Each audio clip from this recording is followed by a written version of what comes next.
होता है, लेकिन इतना आपने भी महसूस किया होगा कि जब हम कितना भी मदर टंग को पढ़ लें या जान लें या सीख लें, लेकिन उसके साथ जब हम इंग्लिश लैंग्वेज में बात करते हैं तो हमारी बॉडी लैंग्वेज, हमारी पर्सनैलिटी डेवलपमेंट एक अलग ही तरीके का होता है।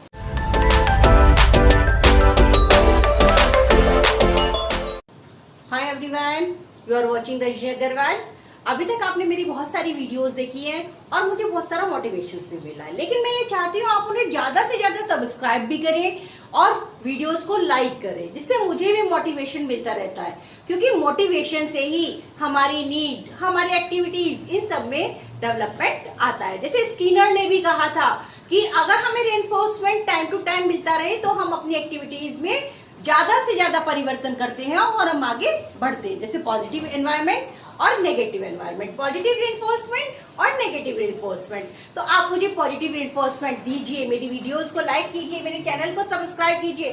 वैसे आप सबने मेरी वीडियो बहुत अच्छी पसंद की है, मुझे मेरे चैनल को सब्सक्राइब किया है, लेकिन फिर भी मैं चाहती हूँ आप इसे ज्यादा से ज्यादा शेयर करें, अपने फ्रेंड्स को बताएं, अपने कलीग्स को बताएं। जैसे भी हो आप इसे ज्यादा से ज्यादा पढ़ें और इसके बारे में ज्यादा से ज्यादा जानें। और मेरी वीडियोस आपको हर लेवल पर काफी हद तक हेल्प करेगी, चाहे आपका एक कोई सा भी एग्जाम हो। और दूसरी बात, मैंने सारी लिंक अपने जितने भी मेरी वीडियोस हैं डिस्क्रिप्शन बॉक्स में उनके लिंक दे दी है। लेकिन फिर भी अगर इससे रिलेटेड किसी तरह की आपको कोई क्वेरी है तो आप मेरे डिस्क्रिप्शन बॉक्स में अपना कमेंट, जो मैंने लिंक दिए हैं उनको पढ़ने के बाद किसी भी तरह की कोई भी क्वेरी हो या कोई डाउट हो तो कमेंट बॉक्स में कमेंट कर सकते हैं। मैं उसे पूरे से पूरा देने का प्रयास करूंगी, जिससे आप और मेरे बीच में एक इंटरेक्शंस बना रहे और एक दूसरे को हमसे मोटिवेशन मिलता रहे। हाँ जी, तो अब हम बात कर रहे थे, अभी तक हमने पढ़ा अपना वैदिक काल, बुद्धिस्ट पीरियड, मुस्लिम एजुकेशन, फिर जैसे जैसे हमारी शॉर्ट ट्रिक्स आती रही। मैं आपको मैकालेस की वीडियो में इसलिए थोड़ा सा टाइम भी दिया है जिससे आप उसे अच्छी तरह समझ सके, और जब डेप्थ में आप उसे पूरा वाइडली समझ सकेंगे तो आप उससे उसमें क्वेरी या क्वेश्चंस पुट अप कर सकेंगे और अपने अपने क्वेश्चंस को आगे बढ़ा सकेंगे। और उसके बाद हम डिस्कशन करते रहेंगे आगे अलग अलग वीडियोस पर, अलग अलग टॉपिक्स पर, और आप और हम एक दूसरे को मोटिवेशन देते रहेंगे, यानी सवाल आपके और जवाब हमारे। हाँ जी, तो अब हम स्टार्ट करने जा रहे हैं आपके लिए एक नई वीडियो। उससे पहले मैं आपको एक बात और बताना चाहूंगी, जितने भी मुझे कमेंट बॉक्स में क्वेश्चंस जैसे मैंने आपको बताया दिए गए हैं, मैं उसका आंसर टाइम टू टाइम देते रहूंगी। तो मेरे से एक बच्चे ने, यानी एक अर्जुन नाम के स्टूडेंट ने क्वेश्चन पुट अप किया था कि क्या हम हिंदी में पढ़कर आगे नहीं बढ़ सकते, क्योंकि because Hindi is our mother tongue. हम हिंदी में पढ़कर आगे बढ़ सकते हैं, यहाँ तक कि हम ईच एंड एवरीथिंग किसी भी लैंग्वेज में पढ़कर आगे बढ़ सकते हैं, चाहे आपकी जो भी मदर टंग हो, हिंदी हो, तमिल हो, तेलुगु हो, या कोई भी हो। लेकिन हमारे इन्वेंशंस और जिसके थ्रू आप और हम पढ़ भी रहे हैं, यानी ऑनलाइन, जब हम जो ये चीजें हमें मिलती है ये हम इंग्लिश लैंग्वेज में मिलती है। बिकॉज इंडिया के साथ साथ अमेरिका या कोई भी और एक डेवलपमेंट कंट्री है जो हमें इंग्लिश वर्जन में ही चीजें प्रोवाइड करते हैं, और हम किसी भी लैंग्वेज से पढ़कर आगे बढ़ सकते हैं, लेकिन इंग्लिश के थ्रू हमारा, क्योंकि इंग्लिश के थ्रू ही हमारा पर्सनैलिटी डेवलपमेंट होता है।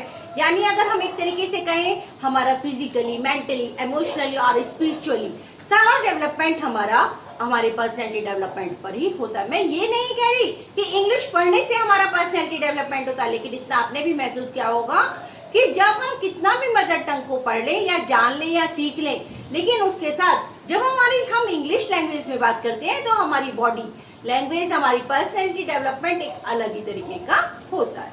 आज हम डिस्कस करने जा रहे हैं वुड, यानी वर्ड्स डिस्पैच। जैसे कि मैंने अपनी शॉर्ट ट्रिक्स में आपको बताया था कि इन शॉर्ट ट्रिक्स के आप याद कर सकते हैं। उसके बाद जब हमने मैकाले पढ़ लिया, और तो मैकाले का हमारा चार्टर एक्ट आया था 1813 में। उसके बाद मैकाले उनके बातों को लेकर आए थे और उन बातों पे उन्होंने अपने अपने सजेशंस दिए थे कि किस तरह से प्राच्य भाषा को हमें स्थान देना चाहिए। 1 लाख रुपए की धनराशि का मैटर था, और तीसरा था भारतीय विद्वान की, जो हमें उसके बारे में बताना था। वो सब चीजें हम मैकाले के क्वेश्चंस में आपको बता दी थी। उसके बाद आए थे हमारे पास 1854 में वुड। जैसे कि मैंने आपको बताया कि ब्रिटेन की पार्लियामेंट, यानी ब्रिटिश सरकार, हमारे पास अलग अलग तरीके के टॉपिक्स देती थी, वर्जन देती थी, नए सजेशंस देती थी और वो अपने ईसाई धर्म का प्रचार और प्रसार करना चाहती थी। तो उसके लिए पहले उन्होंने मैकाले को भेजा। मैकाले ने अपने अपने सजेशंस हमें दिए जो आप सब बच्चों ने डेप्थ में पढ़े होंगे, क्योंकि आप सब मेरे अच्छे अच्छे लर्नर्स हैं और उन सब टॉपिक्स को डेप्थ में पढ़ते हैं। उसके बाद हमारा टॉपिक चल रहा है 1854 का वुड्स डिस्पैच।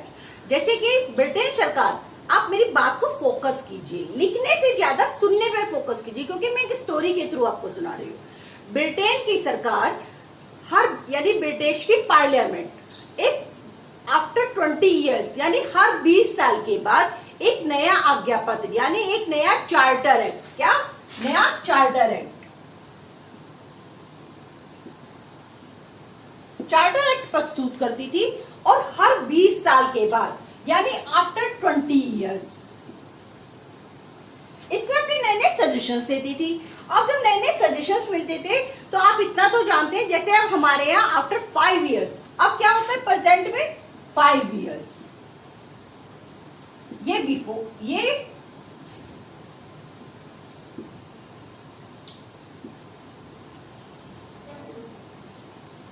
था हमारा बिफोर। और अब क्यों चल रहा है हमारा प्रेजेंट सिनारियो में? प्रेजेंट सिनारियो में चल रहा है हमारा 5 इयर्स। जैसे कि 5 इयर्स में हमारी गवर्नमेंट, हमारी सरकार चेंज होती है तो हमें नए नए तरीके के रूल्स बताती है, नए नए तरीके के जियोस लागू करती है, जो हमारे टीचर्स को, हमारे फैकल्टी को या हमारे स्टूडेंट्स को भी मानने पड़ते हैं। जैसे कि आपकी पहले बीएड 1 ईयर की थी, अब 2 इयर्स में कन्वर्ट हो गई है। पहले बीटीसी नाम था, अब उसका नाम डीएलएड हो गया है। ऐसे each and everything time to time will be change. सब चीजें टाइम टू टाइम चेंज होती रहती है और उसी टाइम टू टाइम चेंज के अकॉर्डिंग जितने भी हमें सजेशंस मिलते थे वो चार्टर एक्ट के थ्रू मिलते थे हमें, यानी आज्ञा पत्र के through after 20 years before independence. और उसके बाद हमें अब यानी प्रेजेंट सिनारियो में मिलने लगे आफ्टर 5 इयर्स। जब हम 20 साल के बाद ब्रिटिश सरकार ने एक नया अपना चार्टर एक्ट प्रस्तुत किया, अब एक नया आज्ञा पत्र प्रस्तुत किया, तो उसे लगा इसमें हमारी शिक्षा को नए तरीके से पढ़ाने की, बढ़ाने की, नए सजेशंस की, नए पर्सनैलिटी डेवलपमेंट की नीड है। और जब उसने इतनी सारी चीजों को लागू करने की कोशिश की तो उसने महसूस किया कि इसमें एक नवीनीकरण किया जाए, नयापन लाया जाए, नई जनरेशन लाए जाए, क्योंकि कोठारी कमीशन ने कहा भी था कि जो कल का भविष्य है वो हमारी क्लास में आज सिट कर रहा है, बैठा है, क्योंकि आज का बच्चा कल के भविष्य का निर्माता है। उसी तरह इसने कहा कि अगर इसमें नए नए सजेशंस में लेकर आऊंगा तो जो आज के बच्चे हैं जब वो फ्यूचर में अपने आगे बढ़ेंगे तो वो हमारे लिए कुछ ना कुछ न्यू इन्वेंशंस लाएंगे, न्यू पर्सनैलिटी डेवलपमेंट करेंगे और नए तरीके से आगे बढ़ेंगे। तो जब ब्रिटिश सरकार ने 20 साल के बाद एक नया डेवलपमेंट दिया, नए सजेशंस दिए, तो उन्होंने अपने जितने भी दिए थे उसमें 1853 में एक नया आज्ञा पत्र दिया, न्यू चार्टर एक्ट।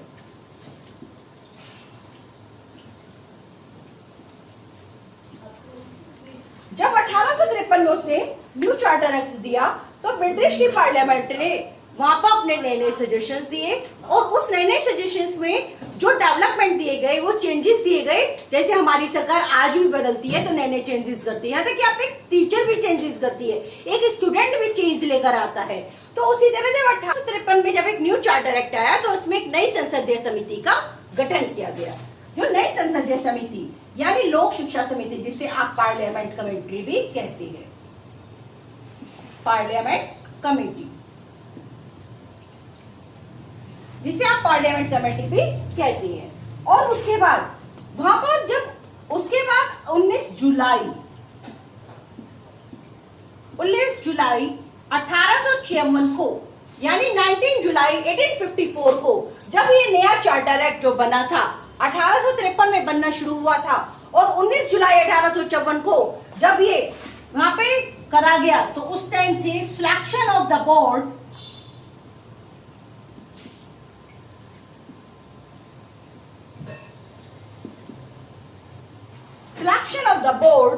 the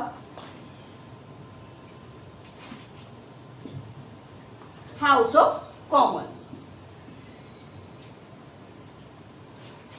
जिसे आप दो नामों से जानते हैं, पार्लियामेंट कमेटी या selection of the board, the house of committee.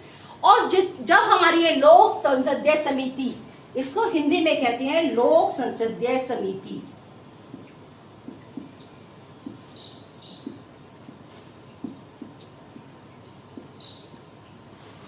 जब एक लोक संसदीय समिति का गठन किया गया तो इसके बारे में हमें बहुत सारे चेंजेस, बहुत सारे नवीनीकरण, बहुत सारे नए सूत्रपात का जन्म हुआ। नए यानी हमें कौन कौन से टॉपिक्स लगा के, कौन कौन से ट्रिक्स लगाकर हम आगे बढ़ सकते हैं, उसके बारे में हमें बताया गया। और जब ये 19 जुलाई 1854 को नया हमें एक्ट मिला था, चार्टर एक्ट मिला था, नया आज्ञा पत्र मिला था, जिसमें नए नए टॉपिक्स लिए थे या न्यू चेंजेस दिए गए थे, तो उस टाइम हमारे कौन थे, आप इसके स्क्रीनशॉट ले लीजिए, मैं रब कर देती हूँ।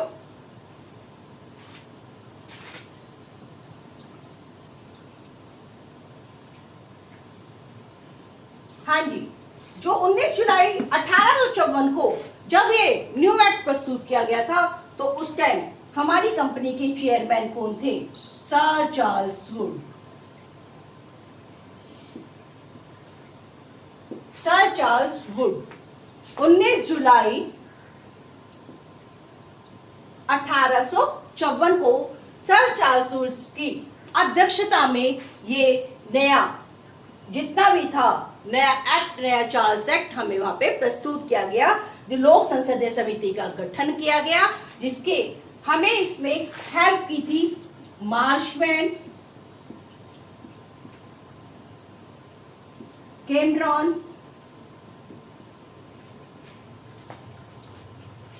विल्सन और आपके थे हेलाइट। इन सब ने भी इसमें अपने अपने सजेशंस दिए थे। सर चार्ल्स वुड के साथ इनके भी सजेशंस दिए गए थे। जब ये सर चार्ल्स वुड, क्योंकि इनका नाम था सर चार्ल्स वुड और इन्हीं के नाम पर, वुड के नाम पर ही इस घोषणा पत्र का नाम पड़ा था वुड्स डिस्पैच।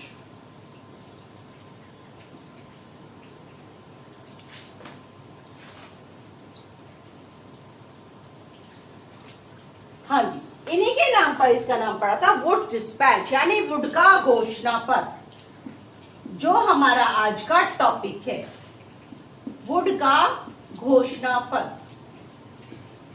वुड के घोषणा पत्र में जैसे आपको बताया नया चार्टर एक्ट आया, तो नए सजेशंस आए, नए जीओ आए, नए रूल्स आए, तो उनके बारे में जो जो बातें की गई, क्योंकि जो मैकाले ने पहले दिया था उसमें वुड आए, तो उन्होंने नए नए चेंजेस किए, नए नए डेवलपमेंट किए, हर स्टूडेंट्स के लिए, टीचर्स के लिए, फैकल्टी मेंबर्स के लिए, या जितने भी लोग उस कॉलेज, उन कंपनी में काम करने वाले थे, नए तरीके से चेंजेस वहां पर किए गए।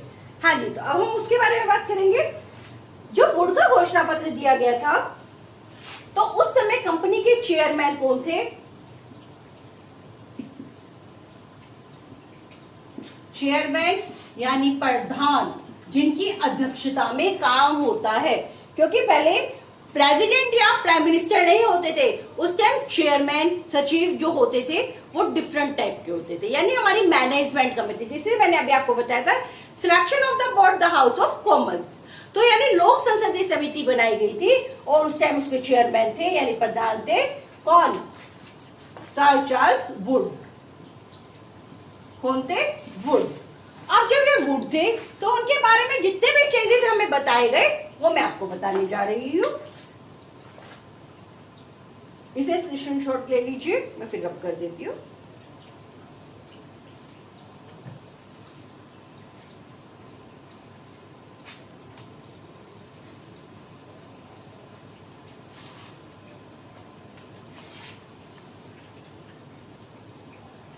घोषणा पत्र में कहा गया था कि वुड्स डिस्पैच में जितने भी इंस्ट्रक्शंस पॉलिसी आएंगी, जितने भी न्यू चेंजेस आएंगे, जितने भी नए इंस्ट्रक्शंस आएंगे, वो आपको बताए जाएंगे। इस घोषणा पत्र में कितने अनुच्छेद थे,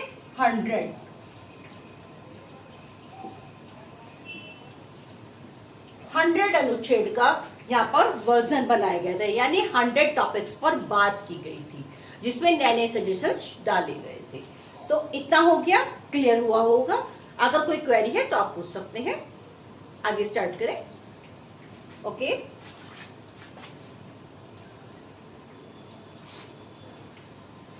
टॉपिक है आपका वुड्स डिस्पैच,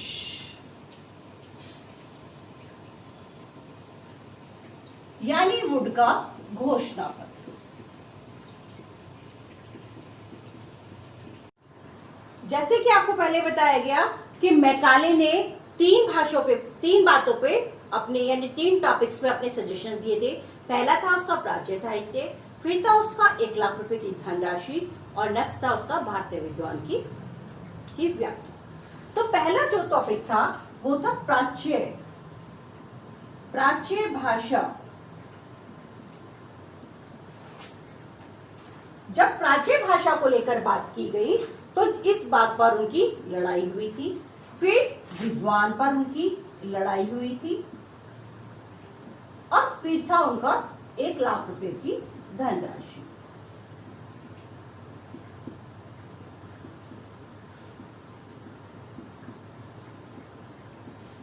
जैसे कि आपने पहले पढ़ा, इन तीनों टॉपिक पर लगातार बातें होती आ रही थी, क्योंकि प्राच्य भाषा थी ओरिएंटलिस्ट और ऑक्सीडेंटलिस्ट, विद्वान थे हिंदी और अंग्रेजी के, और 1 लाख रुपए की धनराशि जो इंडियन से मेहनत करवा के कलेक्ट कर ली गई थी। इन टॉपिक को हम आगे कंटिन्यू करेंगे, वो आप आगे देख लेते हैं। अच्छा, उसके बाद जो वुड के घोषणा पत्र में मैंने अभी बताया 100 अनुच्छेदों का एक विशाल अभिलेख बना था, जिसमें जो नए नए सजेशन दिए गए थे वो आगे कंटिन्यू कर रहे हैं। अभी तक बात चल रही थी क्योंकि जितना भी पढ़ाया गया वो मैकाले ने पढ़ाए थे, यानी इंडिविजुअल था। अब उन्होंने क्या कहा कि कंपनी का उत्तरदायित्व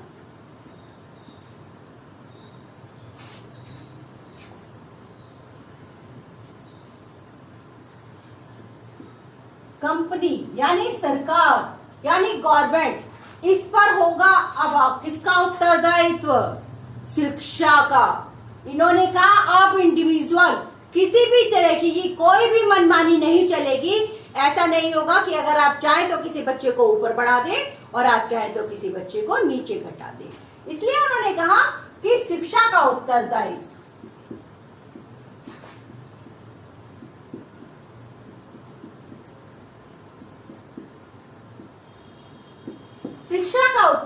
कंपनी सरकार पर। ये जो कंपनी आई थी, इन्होंने सजेशन दिया था कि शिक्षा का उत्तरदायित्व कंपनी सरकार पर होगा, यानी किसी की भी वहां पर मनमानी नहीं चलेगी। और जब इन्होंने इस पर काम करने के लिए कहा तो इन्होंने कहा कि यहाँ तक कि इन्होंने हर क्षेत्र पे एक डिपार्टमेंट अलग अलग कर दिया गया, या जिसे नाम दे दिया गया department of public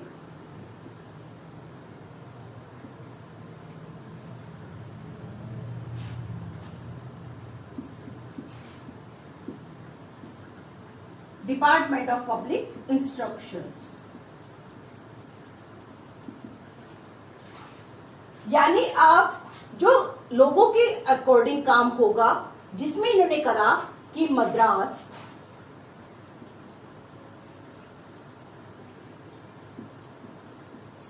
Punjab,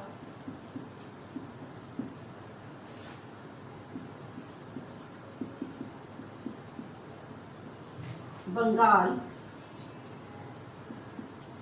Bombay या जितने भी हो उन सब में डिपार्टमेंट ऑफ पब्लिक इंस्ट्रक्शंस लागू किया जाएगा। और साल के एंड में जब हमारा ईयर कंप्लीट होगा तो हमें अपनी रिपोर्ट कहां देनी होगी? कंपनी सरकार पर। कोई इंडिविजुअल नहीं होगा। जितने भी बच्चे पास हुए, फेल हुए, जैसे आपका सीबीएसई बोर्ड, आईसीएसई बोर्ड या यूपी बोर्ड, ये सब रिजल्ट डिक्लेयर करता है। ऐसा नहीं होता कि पहले अब ये डीम्ड यूनिवर्सिटी, ओपन यूनिवर्सिटी है, जितनी भी चीजें हैं वो सब तो बाद में बनी है। पहले ऐसा होता था सिर्फ गवर्नमेंट यूनिवर्सिटीज होती थी और गवर्नमेंट यूनिवर्सिटीज सबके लिए इक्वल होती थी, जो वुड ने बनाई थी। उन्होंने कहा कि इसके लिए डिपार्टमेंट ऑफ पब्लिक इंस्ट्रक्शंस लागू किया जाए, जिससे सारी रिपोर्ट साल के एंड में हर बच्चे की, हर टीचर की, हर कॉलेज की, चाहे वो इंफ्रास्ट्रक्चर हो कि हमने स्कूल में कितना काम कराया है, कितनी बुक्स आई हैं, सब कुछ वो सब हमें कहाँ पे रिपोर्ट करनी होगी?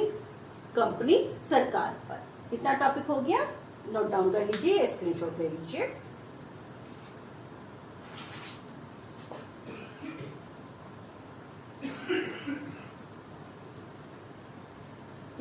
गया आपका शिक्षा का उत्तरदायी।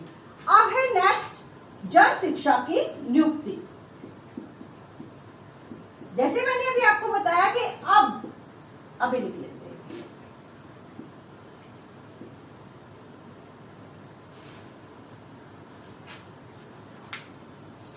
जैसे कि मैंने बताया अब आपको कि किसी की भी मनमानी नहीं चलेगी, उसके लिए आपको जन शिक्षा की नियुक्ति करनी पड़ेगी। ऐसा नहीं होगा कि फॉरेनर्स को ही बाबू वर्गी की संज्ञा दे दिया जाए या आगे बढ़ा दिया जाए।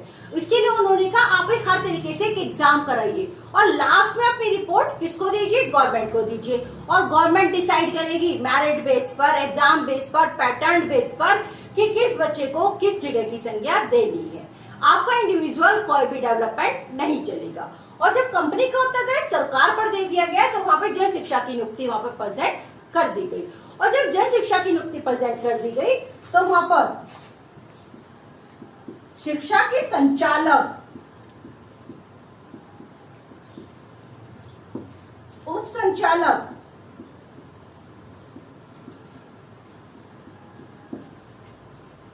निरीक्षक और लिपिक यानी आपके बाबू वर्ग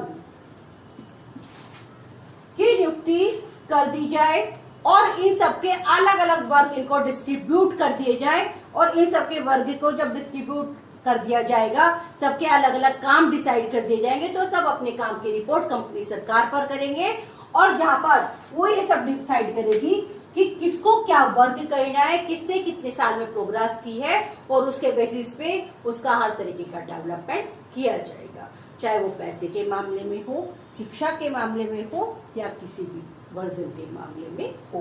बस आपको एजुकेटेड होना चाहिए। आपकी लैंग्वेज कोई सी भी हो, आपको वर्जन कोई सा भी हो, लेकिन आपका टॉपिक, आपका डेवलपमेंट, आपका जो मोटिवेशन है वो सब इस बात को लेकर आगे बढ़ना चाहिए कि हमें जॉब मिलेगी। ऐसा नहीं होगा कि सिर्फ ऑक्सीडेंटलिस्ट को यानी पाश्चात्यवादियों को ही जॉब मिलेगी और प्राच्यवादियों को भी जॉब मिलनी चाहिए, यानी इंडियंस को भी जॉब मिलनी चाहिए। इसलिए उन्होंने शिक्षा के संचालक, उप संचालक, निरीक्षक और लिपिक इन सब की भी नियुक्ति वहां पर की।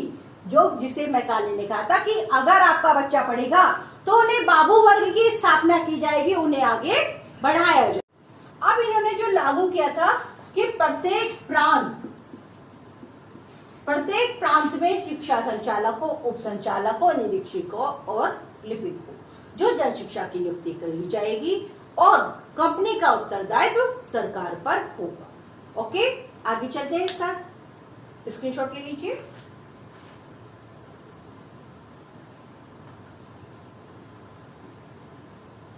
अब हमारा तीसरा मुद्दा था 1 लाख रुपए की धनराशि।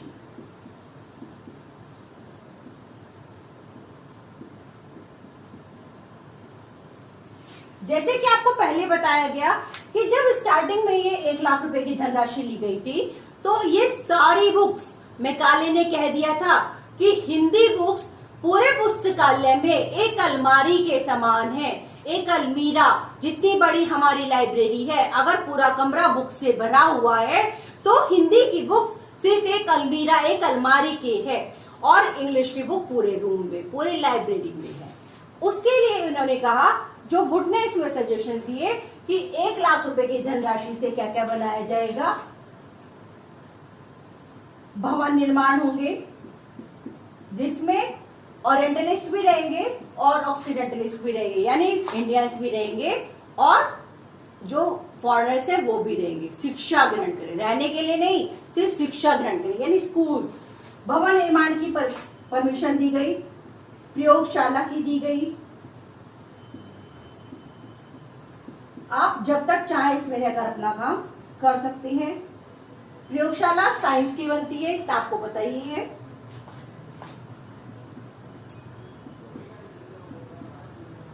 शिक्षकों के वेतन पर बात की गई कि जो पढ़ाएंगे उन्हें शिक्षा भी, जैसे अभी आपको बताया गया, शिक्षा के संचालक, उप संचालक, निरीक्षक और उनके लिपिक, उनकी जब नियुक्ति की जाएगी तो इतना तो आप भी जानते हैं, जब कोई मेहनत करेगा तो उसे कुछ ना कुछ इंसेंटिव्स चाहिए होता है। तो भवन निर्माण की, प्रयोगशाला की, शिक्षकों के वेतन की,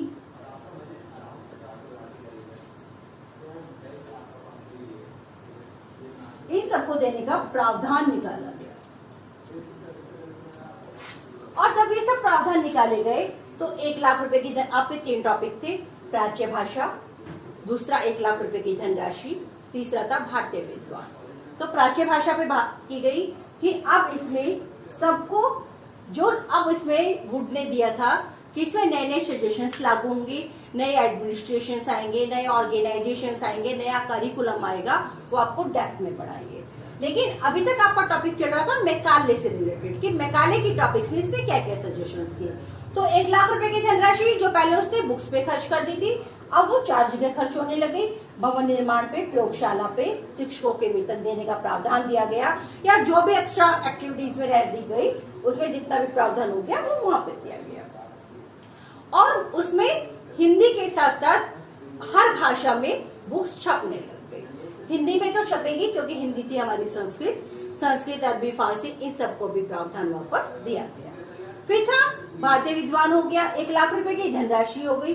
फिर था आपका जो साइंस इन्वेंशंस था कि हम उन्हें आगे कैसे पढ़ाएंगे, उसके बारे में इसमें बता दिया गया है। अब हम नया टॉपिक लेंगे, वुड का घोषणा पत्र। इसका स्क्रीनशॉट ले लीजिए।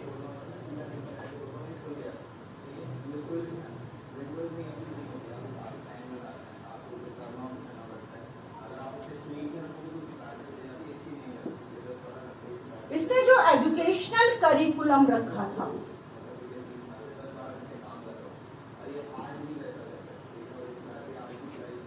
यानी शिक्षा का पाठ्यक्रम,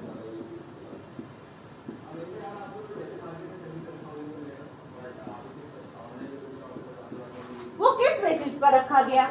शिक्षा का पाठ्यक्रम रखा गया। इन्होंने कहा प्राच्य भाषा को स्थान,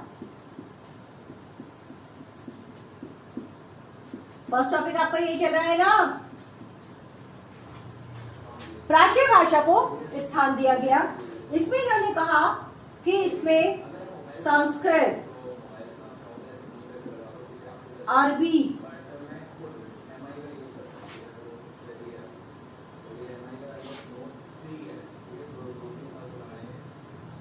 फारसी, इंग्लिश के साथ साथ सम्मिलित की जाए, ऐड की जाए। इंग्लिश आप पढ़ाइए, नीड है, क्योंकि हम इतने बुरे नहीं हैं कि आप हिंदी में भले ही हमें ना पढ़ाएं लेकिन हम आपको इंग्लिश में जरूर पढ़ाएंगे। इसके लिए इन्होंने कहा कि आप अपनी मदर टंग में पढ़ सकते हैं लेकिन हम संस्कृत, अरबी और फारसी में भी पढ़ेंगे। ठीक है, इतनी बात क्लियर हो गई। प्राच्य भाषा को स्थान इन्होंने वुड ने दे दिया था। स्क्रीनशॉट ले लीजिए।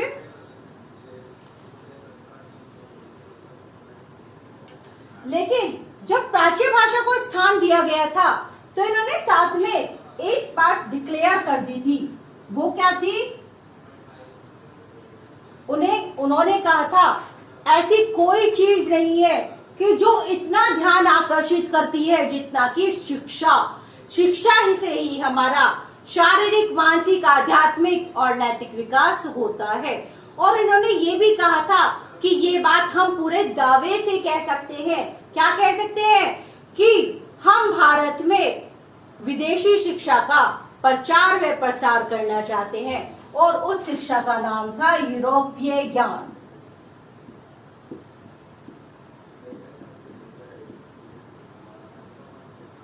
उस शिक्षा को नाम दिया गया था यूरोपीय ज्ञान। जब यूरोपीय ज्ञान उन्होंने कहा था हम सिर्फ यूरोपीय ज्ञान को यहाँ पे बढ़ाना चाहते हैं, हम भारतीयों में ये देखना चाहते हैं कि वो साइंस का कितना डेवलपमेंट कर सकते हैं और कितना आगे बढ़ सकते हैं।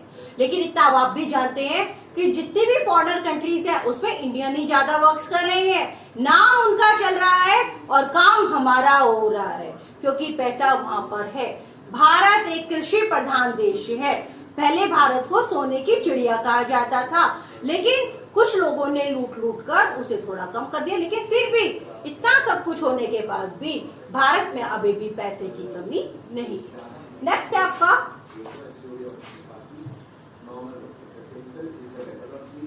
अब भारतीय उसको स्थान दे दिया गया। जब भारतीय को स्थान दे दिया गया तो उसके बाद क्या है आपका धार्मिक शिक्षा।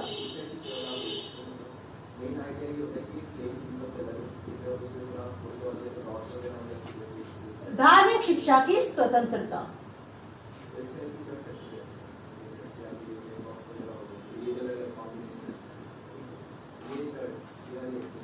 धार्मिक शिक्षा की स्वतंत्रता के लिए उन्होंने कहा कि मिशनरी बच्चों को यानी हर बच्चे को धर्म की शिक्षा दी जाएगी, लेकिन उस धर्म की शिक्षा के साथ साथ आपको कौन सी भाषा और सीखनी होगी, किस ज्ञान का प्रचार प्रसार करना होगा, विज्ञान का प्रचार प्रसार करना होगा।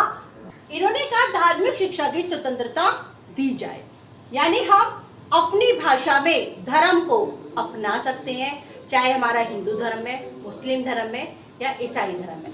लेकिन इसके साथ इन्होंने क्या करा कि धार्मिक शिक्षा की स्वतंत्रता के साथ साथ ईसाई धर्म, जिसे आप आईसीएसई बोर्ड में देते हैं, ईसाई धर्म को कंपल्सन कर दिया, इसको पढ़ना जरूर है। ईसाई धर्म यानी बाइबल। इन्होंने कहा ठीक है आप धार्मिक शिक्षा में पढ़िए, लेकिन ईसाई धर्म की स्वतंत्रता आपको भी पढ़नी पड़ेगी। और ईसाई धर्म जब आप पढ़ेंगे तो ईसाई धर्म में सबसे पहले क्या पढ़ना पड़ेगा आपको, बाइबल। इतना सब कुछ आपको क्लियर हो गया होगा। प्राच्य भाषा को स्थान दे दिया गया, धार्मिक शिक्षा की स्वतंत्रता दे दी गई, ज्ञान विज्ञान का प्रचार प्रसार कर दिया गया, 1 लाख रुपए की धनराशि से भवन निर्माण, प्रयोगशाला, शिक्षकों के वेतन, अभिवृत्तियों का प्रावधान, इन सब में स्टार्टिंग कर दी गई। अब वुड ने जो अपने नए सजेशंस दिए वो भी मैं आपको आगे बता रही हूँ। इतना सब कुछ क्लियर हो गया। अगर कोई भी किसी तरह की कोई क्वेरी है तो आप मुझसे पूछ सकते हैं। ये था इसका पास्ट, जो इसने पास्ट में सजेशंस किए। अभी जो अपना नया लेके आए हैं वो भी आपको आगे पता चलेंगे। अगर इससे रिलेटेड कोई भी क्वेरी है तो आप मुझे कमेंट बॉक्स में कर सकते हैं, और साथ में जहाँ पे आपको आइकन दिया गया है उससे सारी वीडियोस आपको टाइम टू टाइम मिलती रहेंगी। मेरे चैनल को सब्सक्राइब करना ना भूलें, मेरी वीडियो को लाइक करें, जिससे मुझे मोटिवेशन मिलता रहे और मैं टाइम टू टाइम आपको वीडियोस देती रहूं। और अगर इससे रिलेटेड कोई भी क्वेश्चन, कोई भी क्वेरी है तो कमेंट बॉक्स में कमेंट कर सकते हैं। मेरे चैनल को लाइक करना ना भूलें, शेयर करना ना भूलें और सब्सक्राइब करना तो बिल्कुल ही ना भूलें। वीडियो पूरी एंड तक देखें। मैंने अभी आपको पास्ट के बारे में पढ़ाया है, अब उसका प्रेजेंट पढ़ाऊंगी कि वो जो नया वर्जन, नया कार्य, नया वर्क लेकर आए थे, और उससे रिलेटेड आपकी क्वेरी देती रहूंगी। और मेरी वीडियो को शुरू से एंड तक देखना ना भूलें, क्योंकि अगर आपने एक भी वर्ड, एक ही टॉपिक, उसमें से टॉपिक यानी सब टॉपिक मिस कर दिया तो जो आपको हर एग्जाम में आपकी हेल्प कर रहा है, चाहे कितने से कितने बड़े हाई लेवल के लिए जाए, क्योंकि हिस्ट्री इज अवर पास्ट, जिसे कोई चेंज नहीं कर सकता। We can't change even a single word. हम उसमें एक सिंगल वर्ड भी चेंज नहीं कर सकते, हम सिर्फ उसे नए नए तरीके से क्रिएटिव करके पढ़ा सकते हैं। तो आप इसलिए इसे ध्यान से पढ़ें, समझें और जो क्वेरी है वो मुझसे पूछे। Thank you.